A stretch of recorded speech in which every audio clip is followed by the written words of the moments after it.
Welcome back to the deep dive. Today, today we are tackling the beast. And I don't mean a dragon, though. There are plenty of those where we're going. Oh, yeah. We are unpacking the sheer, massive cultural monolith that is Game of Thrones. It really is the definition of a monolith. It's Yeah. actually, hard to remember now, but there was a time before this show, a time when prestige TV meant, guys in suits in an office. Right. Or maybe a mob boss in New Jersey. Exactly. It definitely didn't mean ice, zombies, and dragons. That's so true. Yeah. It felt like the whole world was watching it together, which is something that it barely happens anymore. Hmm. But we aren't here to just recap the Red Wedding or, argue about which Stark had the worst luck. Though it's all of them. Spoiler. It's all of them, yeah. We were looking at the machinery behind the curtain. We're digging into how a series that was technically deemed unfilmable by its own author, By its own author, yeah. how it managed to become the most awarded drama in Emmy history. And maybe more importantly, we're going to look at the cost of that success. And I don't just mean the budget, though the financial numbers we found they're honestly kind of nauseating. Oh, yeah. But the creative cost, that transition from faithfully adapting this dense political novel to becoming a global blockbuster franchise, and all the controversy that came with that shift. So for this deep dive, we're basing it on a massive stack of source material, mostly the production history and a lot of the critical analysis that came out over the years. Mm-hmm.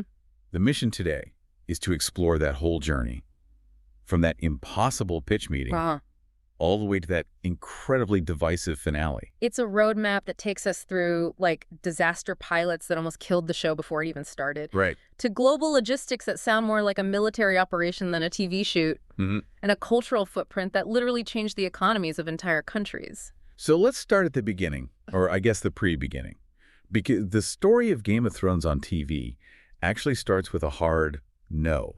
It kind of does, yeah. It really starts with the author, George R.R. Martin. And to get why Game of Thrones even exists, you have to look at his resume. He wasn't just some novelist, tucked away in a cabin. He was a Hollywood guy. He was a creature of Hollywood. I saw in the notes he worked on The Twilight Zone, and was it Beauty and the Beast in their late 80s? He did, yeah. He was a screenwriter, a producer, and that whole experience is the key to everything. Martin said, basically, that his whole life in Hollywood was defined by one word: cut. His first drafts were always too big, too expensive, too complex. He was constantly being told, George, this is great, but we can't afford a battle scene, so can you make it a duel between two guys? Oh, that's soul-crushing. Yeah, or we can't afford a castle, so just make it a room. You had this massive imagination, and the budget department just hands you a pair of scissors and tells you to trim the edges. It drove him crazy. So when he left TV to go back to writing novels, specifically A Song of Ice and Fire, it was like a reaction. He said, and this is a quote, "I'm sick of this. I'm going to write something that's as big as I want it to be." So he wanted thousands of characters. He wanted a cast of thousands, castles that were miles high, huge battles, dragons. He was basically writing the books to be unfilmable. He was building a firewall against Hollywood. He just made it so expensive that no studio could possibly touch it. Exactly. He thought it was unfilmable himself. He'd compare the size of just one of his novels to the Lord of the Rings trilogy, but even denser. So when producers started sniffing around, which they did, they mostly wanted to turn it into a movie. Okay, but hold on. Why not a movie? I mean, Lord of the Rings made billions. If I'm a producer, I'm looking at those books and I'm seeing a trilogy of blockbusters right there. Why was that such a bad idea? It's a totally valid question, and the studios definitely wanted that. But David Benioff, one of the showrunners, he did the math. A movie has, a 2.5-hour runtime? Right. You'd have to cut dozens of characters, whole storylines. But the real deal breaker was the rating. The rating. Yeah, think about the economics of a blockbuster. To make your money back on a, say, $150 million fantasy movie, you need a PG-13 rating, you need teenagers in the seats. And Benioff looked at Martin's books, which are just full of incest and beheadings and some very creative profanity, and he realized, if we make this PG-13, it's not Game of Thrones anymore. It's just generic fantasy. It's just generic fantasy. Right. You take out the grit, you take out the sex, the horror, and you're just left with people in capes waving swords around. It loses its soul completely. Precisely. And Martin agreed. He said he never imagined it anywhere else but HBO, because back then HBO was really the only place where you could do that adult content with a serious budget. So, enter David Benioff in D.B. Weiss. Yeah. They read the books. The source says Weiss read the first novel in, 36 hours? Which, if you've ever seen the size of that paperback, is a serious physical feat. Seriously. So they get this meeting with George R.R. Martin. It's at a restaurant on Santa Monica Boulevard. And this isn't like a quick coffee and a handshake kind of meeting. No, it lasted 5 hours. Just imagine that, a 5-hour lunch. Well, And Martin, being a veteran screenwriter, he wasn't going to just hand over his unfilmable baby to a couple of guys who'd never run a TV show before. He needed to know they got it on a deep level. and there was a test. A pop quiz. The famous question, Martin just looked them in the eye and asked, "Who is Jon Snow's mother?" Now, for anyone who's watched the show or read the books, this might seem kind of obvious now, but back then, this was the holy grail of the fandom. It wasn't written down anywhere. No, it was the central mystery of the entire lore. It meant connecting these tiny little dots scattered across thousands of pages. And Benioff and Weiss, they apparently answered correctly. And that was it. That was the moment they won him over. They proved they weren't just looking for some generic fantasy IP to exploit. They had actually engaged with the texts, like, forensic detectives. Yeah. So they pass the test. They get the rights. HBO acquires them in 2007.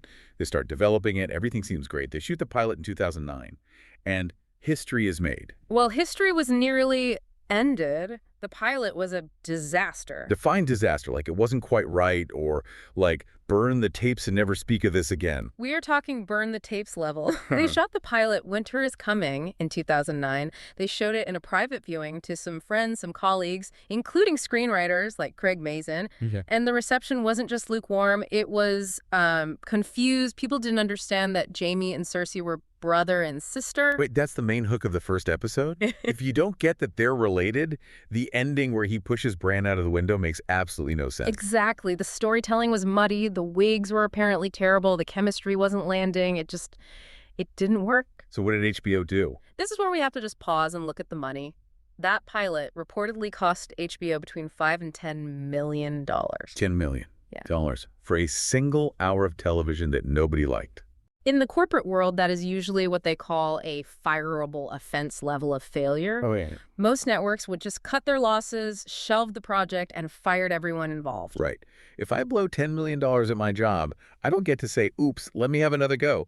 I get a cardboard box and an escort out of the building. Exactly. And that's the key insight here about HBO at that time. They weren't just buying a show, they were buying a strategy. They looked at the wreckage of that pilot and they decided the idea was still worth saving. So they demanded a reshoot. A massive reshoot. And I don't mean a few pickup shots. They reshot 90% of the episode. 90%. That's basically making the episode twice. It is. They essentially gave Benioff and Weiss a mulligan on a multi-million-dollar scale. Yeah. And they made huge changes. Crucial roles were recast, for instance, Catelyn Stark. In the pilot, she was played by Jennifer Ellel. In the series, that role went to Michelle Fairley. Wow. I can't imagine anyone else but Michelle Fairley as Catelyn now. She brought such a steeliness to it. And maybe even more significantly, Daenerys Targaryen. Originally, she was played by an actress named Tamsin Merchant. She was replaced by Emilia Clarke. Whoa. That is a massive what if for television history. Emilia Clarke is Daenerys in the public consciousness. It just goes to show you that the Game of Thrones we all know wasn't inevitable. It was forged through a really rocky, expensive, and risky birth. HBO took a huge gamble that fantasy for adults was a viable market, even after seeing a failed proof of concept. So they survive the pilot, they Yeah. get the green light, now they have to actually build this world. And build is the right word because the production logistics described in the source material are just, they're mind-boggling. It sounds less like a TV show and more like a construction project. The scale is what really stands out. And let's talk about the money first, because that dictates everything else. Show me the dragons, show me the money. Right. So the first season's budget was estimated at $50 to $60 million. Which is already a hefty price tag for TV season back in 2011. It's about $6 million an episode. It was huge for the time. Yeah. But compared to what came later, it sounds like pocket change. It really does. Look at the trajectory. By season 6, the budget was over $10 million per episode. And by the final season, it was estimated at $15 million per episode. $15 million for 1 hour. That puts them in the same tier as, like, blockbuster filmmaking. It does. But even in the early days, when they didn't have that infinite money cheat code, they were pushing the limits. There's this one specific anecdote about the season 2 episode Blackwater. Oh, the big battle episode, Stannis Baratheon attacking King's Landing. Yes. In the books, this is this massive naval assault, with ships burning, chains across the river, thousands of soldiers. The showrunners looked at their budget and realized they couldn't come close to affording it. Right. They had to go to HBO, like, on their knees and beg for more money. They got a 15% budget increase, about an extra $2 million, just for that one episode. So it cost $8 million total. Just for Blackwater, yeah. And even then, they had to use tricks, right? Yeah. I remember reading that they set the battle at night specifically to hide the lack of background detail. Darkness is cheaper than CGI. Exactly. But money is just one resource. You need places to spend it. And this is where the global production aspect comes in. We hear filmed on location all the time, but Game of Thrones took that to a pathological level. Where did they go? It's more like, where didn't they go? Northern Ireland, Canada, Croatia, Iceland, Malta, Morocco, Spain. At one point, they had 3 separate full production units filming in parallel. They called them the Dragon, Wolf, and Raven units. That is a logistic manager's nightmare. You have 3 full crews, thousands of miles apart, all needing costumes, catering, cameras, and actors who have to fly between them. And these weren't easy locations. Northern Ireland was home base, the Painhall Studios in Belfast. But they used the landscape for everything. The Mourne Mountains stood in for Vase Dothrak. A quarry called Maguramorn was the backdrop for Castle Black. It's amazing how they turned a damn quarry in Ireland into a frozen wall at the edge of the world. But for the real North, they didn't fake it. They went to Iceland. They filmed on the Vatnajökull Glacier. I can't even pronounce that. It's a mouthful. They also filmed at the Svinefellsjökull Glacier. Now, just stop and think about what that actually means. These aren't sound stages with temperature control. No. They are dragging heavy IMAX quality cameras, sound equipment, lighting rigs, and hundreds of people onto an actual moving glacier. Freezing cold, slippery ice, limited daylight. The actors have talked about this. When you see Jon Snow looking miserable and freezing his butt off in season 2, he isn't acting. He is miserable and freezing. Method acting by necessity. Exactly. And then you have the complete opposite, the sunny south, King's Landing. In season 1, they used Malta.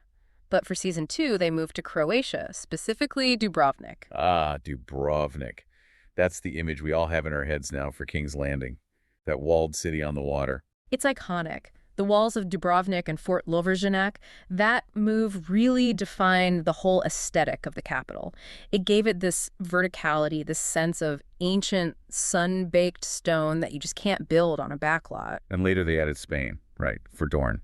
Yeah, the Alcázar of Seville stood in for the water gardens of Dorne. It just creates this texture. I think that's why the show felt so different. You watch some fantasy shows now, and it feels like everyone is standing in a room with a green wall behind them.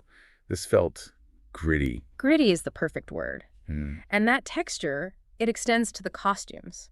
The costume designer, Michelle Clapton, had a very specific philosophy. She didn't want it to look like a costume drama where everyone's wearing pristine clothes right off the rack. The lived-in look, I've heard about this. She insisted that all clothing be aged for 2 weeks. Aged? Like what, they just leave it out in the rain? Pretty much. They had a whole department dedicated to destroying clothes, greasing them, sanding them, dyeing them, putting them in dryers with rocks. Because on high-definition TV, if a peasant's tunic looks brand new, the illusion just breaks. If a knight has been riding for a month, his cloak should look like it smells bad. That is dedication. It's those little subconscious details that sell the reality of it all. And the materials were fascinating. The source mentions that Dothraki dress was based on Bedouin attire, but they used fish skins to make it look like dragon scales. Fish skins? That must have smelled interesting on a hot day in Morocco. I can only imagine. And for the wildlings, their armor was made from molds of actual bones, all assembled with string and latex to resemble catgut. That is visceral. Yeah. But it fits the show perfectly. I mean, they're wearing what they kill. See, that's the pattern here. Whether it's fish skin armor or dirty tunics or freezing on a glacier, they are obsessed with closing that gap between fantasy and history. They wanted you to be able to, like, smell the world. But looking the part is only half the battle. Yeah. If these gritty, realistic characters open their mouths and just speak gibberish, the whole illusion shatters. Right, because in old sci-fi movies, aliens just make random noises or they just speak English with a weird accent. And that brings us to the next huge hurdle, the languages. Specifically, Dothraki and Valyrian. These weren't just gibberish the actors made up on the spot. Far from it. This is another one of those examples of HBO spending money on things other networks would have just ignored. They hired a linguist, David J. Peterson. He constructed these entire languages based on just a handful of words found in Martin's novels. How much did he actually write? Like, did you just do the lines for the script? No, he built a language from the ground up. Before production even started, Peterson had written 300 pages of Dothraki material. 300 pages. That's a textbook. It is a fully functioning language. Grammar, vocabulary, word functions, sentence structure. You could write poetry in it. You could order a coffee in it if the Dothraki drank coffee. And it had a real-world impact, right? Yeah. The language learning app Duolingo started offering High Valyrian courses. It did. People are actually learning it, like, instead of Spanish or French. Between 2017 and 2020, 1.2 million people signed up for the High Valyrian course. That is wild. 1.2 million people learning a language for a country that doesn't exist. Mm-hmm. That just shows the level of immersion this show achieved. People didn't just want to watch it. They wanted to live in it. Exactly. And that immersion served a very specific purpose. It wasn't just about being cool. It was about establishing what critics started calling medieval realism. Let's unpack that term, medieval realism. Because, I mean, this is a show with ice, zombies, and dragons. How is any of it realistic? That's the central tension of the show, isn't it? Yeah. George R. R. Martin wanted to downplay the magic, at least in the beginning, in favor of the battles and the political intrigue. He wanted it to feel like historical fiction. Wars of the Roses, right. That was a huge inspiration. Exactly. Lancaster and York becoming Lannister and Stark, but the realism comes from the psychology and the consequences. Martin has this great quote.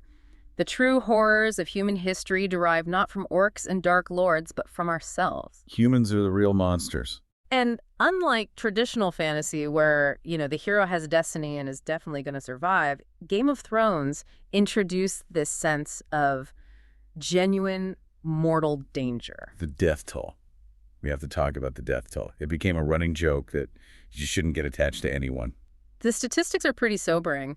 A scientific study in 2018 found that about 60% of the major characters died from violence or war. 60%. That is basically a coin flip for your favorite character. A little worse than a coin flip, actually. In a 2012 study of 40 TV drama shows, Game of Thrones ranks second in deaths per episode. They average 14 deaths per episode. 14 deaths per episode. That's a massacre every single week. In the early seasons, this created this immense tension. I mean, think about the execution of Ned Stark in season 1. Still not over it. Yeah. That was the moment the show told us the rules had changed. Yeah. Sean Bean was on the poster. You don't kill the guy on the poster. Exactly. It taught the audience that being good or honorable didn't save you. In fact, it usually got you killed. That's realism. But this leads to an interesting point from the source material. In the later seasons, critics started to notice that characters developed plot armor. Ah, the dreaded plot armor. The magical force field that protects main characters because the writers need them for the finale. Yeah. As the show deviated from the books and became a more traditional TV blockbuster, key characters just started to survive situations that would have absolutely killed them in season 1. Right. Like falling into a freezing river in full armor and being fine, or getting stabbed in the gut and then running around the next day. The realism started to give way to the needs of the spectacle. And alongside the violence, we have to address the other big controversy, which was the sex and nudity. The show was frequently criticized for its depiction of sexual violence. And the term sex position. Yes, a term that was pretty much coined because of this show. It refers to providing exposition, so explaining the plot, while nudity or sex is happening in the background. The Peter Baelish scene in season 1. That's the most famous example. He's explaining his entire evil scheme while 2 prostitutes are, in the background. It felt like they were worried the audience would get bored with politics, so they threw in some nudity to keep people watching. It definitely drew a lot of heat. It did. And while we're on controversies about the visuals, we have to mention The Long Night. Season 8, The Battle of Winterfell. The episode where everyone turned off their lights and still couldn't see anything? Uh-uh. I remember Twitter just melting down that night because people genuinely thought their TVs were broken. Precisely. The cinematography was so heavily criticized for being too dark to see the action. The cinematographers defended it, though. They called it a naturalistic, artistic choice. Arguing that a battle at night would be dark and confusing. Which is true, technically. Real battles are confusing, but also, it's a TV show. We kind of need to see the dragons fighting the zombies. Yeah, if I can't see it, it didn't happen. It highlights that tension again, right? Between realism and spectacle. Sometimes realism makes for bad TV. And speaking of tension, let's move to the biggest source of it in the show's history, the thing that ultimately defined its legacy. The books versus the show. The race against time. George R.R. Martin started writing A Song of Ice and Fire in the 90s. The show started in 2011. Everyone knew there was a risk the show would catch up. Martin is a notoriously deliberate writer. Deliberate is a very polite way of saying slow. And the show was moving fast. By season 6, it had largely overtaken the published novels. That must have been terrifying for the showrunners. I mean, they signed up to adapt a masterpiece, not to write the ending of one. It fundamentally changed the nature of the whole adaptation. Seasons 1 and 2 adapted one book each. But later, Benioff and Weiss said they were adapting the series as a whole, moving events across timelines. But once they passed the books, the safety net was just gone. But without the books, what were they even writing? Did they just guess? Well, they had an outline. Martin gave them an outline for the final 2 unwritten books, The Winds of Winter and A Dream of Spring. Okay, that line. But think about the difference between an outline and a novel. An outline says Daenerys burns the city. A novel spends 500 pages explaining the psychological breakdown that leaves her to actually light the match. So they have the what, but they didn't have the why. Exactly. They had to fill in all the gaps with original content, and that is where the criticism really, really ramped up, particularly in that final season, season 8. The backlash to season 8 was... Yeah. It was loud. It wasn't just I didn't like it. It was pure anger. That is putting it mildly. The final season had only 6 episodes, and critics and fans alike just felt it was rushed business, plot developments that just defied logic. I remember the petition. Yeah, a Change.org petition demanding the final season be remade with different writers. It got nearly 2 million signatures. That is insane. Did HBO ever seriously consider that? The source says HBO's president of programming basically said no, they did not seriously consider it. You can't just reshoot a $100 million season because the internet is mad. Sure. But the fact that it existed and got so much traction just shows the depth of the fan disappointment. What was the core of the complaint, though? Was it just that people didn't like the ending? Or was it how we got there? Was the how. Critics pointed out that the writing became reductive, and this is the crux of it. In the early seasons, if a character needed to get from Winterfell to King's Landing, it took like half a season. We saw the mud on their boots. We felt the time pass. In season 8, characters were basically teleporting across the continent because the plot required them to be somewhere else. It felt like they were just checking boxes on a list rather than telling a story. Yeah. Like, okay, we need a battle here, so let's move the army here. Precisely. It's the difference between the character does this because it's who they are, and the character does this because the writers need an explosion in the next scene. That shift from internal motivation to external plot requirements is what broke the audience's trust. It went from a character-driven political drama, which was Martin's strength, to a spectacle-driven blockbuster, which is Hollywood's strength. A perfect summary. But despite the ending, despite the darkness, despite all the controversies, you have to admit the legacy of this show is just undeniable. You can't talk about TV history without a massive chapter on Thrones. You cannot argue with the numbers. It was an awards juggernaut. Give me the stats. 59 Primetime Emmy Awards. That is the most by any drama series in history. 59. That is a lot of hardware. And in a single year, and get this, for season 8, the controversial one, it received 32 nominations. Wow. That broke a 25-year record held by NYPD Blue. So even when people were complaining, the industry was still applauding. That's a fascinating disconnect. And the real-world influence was just as massive. Let's go back to those filming locations. Tourism became a massive industry for these places. The Game of Thrones effect. In Northern Ireland, arts and entertainment jobs grew by over 12% between 2008 and 2013. The show was a huge driver of that. It basically built the film industry in Belfast. And what about Dubrovnik? Dubrovnik actually had the opposite problem. Hotel bookings increased by 120%. It led to serious concerns about over-tourism. Oh, wow. The mayor actually had to impose limits on visitor numbers because the city was being completely overwhelmed by fans wanting to see King's Landing. That is the power of media.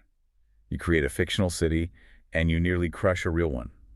It's a little bit of a Black Mirror moment. It is, and it permeated culture in other ways, too. Names. Arya became one of the fastest rising girls' names in the U.S. I know at least 2 Aryas. And a Khaleesi, actually. Which is a little awkward, considering how that character turned out. Yeah, that didn't age well. And politics. The show was referenced by Barack Obama, Julia Gillard, the former Prime Minister of Australia, and Dutch politicians to explain real-world political maneuvering. When world leaders are using your fantasy dragon show to explain policy, you've definitely made it. It became a shared language. It proved that adult fantasy could be a mass-market genre. Before Game of Thrones, fantasy was often seen as niche or, strictly for kids or just Lord of the Rings. Right. It was for nerds in basements. Game of Thrones made it cool. It paved the way for these huge budget series like Amazon's Lord of the Rings show or The Wheel of Time. It completely changed the definition of prestige TV. It showed streamers that you could spend $200 million on a TV show and actually get a return on that investment. And the franchise isn't dead. Not at all. Despite the divisive ending, the brand survived. House of the Dragon premiered in 2022, and another prequel, A Knight of the Seven Kingdoms, is scheduled for 2025. It seems we are never leaving Westeros. As long as there are stories to tell and budgets to burn, I think you're right. So as we wrap this up, what's the big takeaway? If we look at this whole crazy journey from that 5-hour lunch to the Emmy record. For me, it's about ambition. Game of Thrones succeeded because it did what TV wasn't supposed to do. It killed its heroes, it spent movie-level money, it trusted the audience to follow these complex, messy politics, it demanded your attention. It subverted the trope. It did. But here is the provocative thought I'll leave you with. The show became a phenomenon by subverting tropes, by ignoring plot armor and avoiding cliches. But in the end, did it fall victim to the very tropes it sought to destroy? By becoming too big. Or by becoming too big, too expensive, and maybe too reliant on traditional Hollywood spectacle over the messy, uncomfortable realism that made it so special in the first place? Did it stop being Game of Thrones and start being just another blockbuster? That is a question worth pondering, and honestly, it makes me want to rewatch the beginning just to see the difference. It's a fascinating study in evolution. I'd encourage everyone listening to go back and rewatch Season 1. Watch it not just for the story, but look for that medieval realism. Look at the dirt on the costumes. Listen for the references to the budget, and see if you can spot the exact moment it starts to change. Indeed. Thanks for diving deep with us today. We'll see you next time. Valor Morgulis. Valor Dahiris.